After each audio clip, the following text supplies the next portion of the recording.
Hello everyone. Today we are going to create this simple part in Solidworks.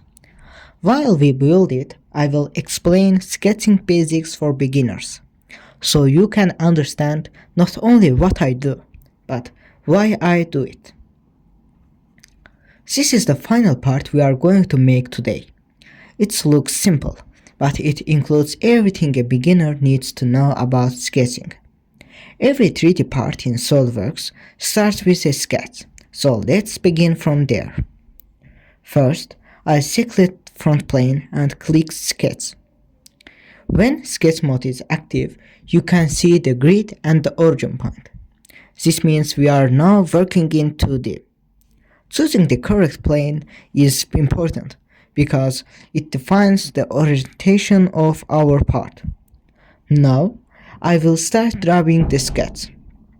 I select the rectangle tool because this part starts with a simple rectangular shape.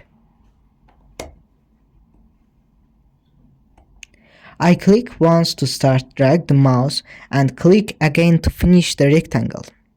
At this moment, the size isn't matter. We will control that using dimensions. Note that I try to start sketch from the origin. This helps keep the sketch stable and easier to modify later. Now, I use smart dimensions to define the size of sketch.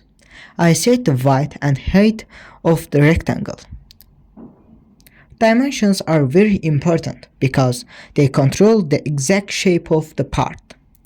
When the sketch turns fully defined, it means SolidWorks knows all the rules of this sketch.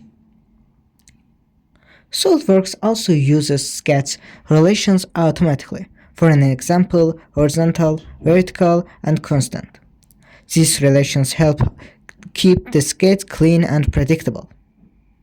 Good relations make your model easier to edit in the future.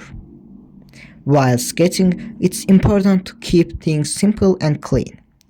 I avoid extra lines and I make sure the sketch is fully defined.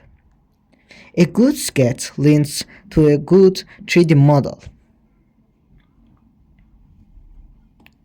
Now, just to show the result, I will execute this sketch.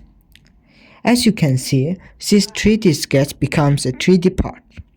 This is why sketching is the foundation of SolidWorks. We will focus more on 3D features in the next lecture. Today, we create a simple part and learned how to start a sketch, how to draw basic shapes, how to use dimensions and relations.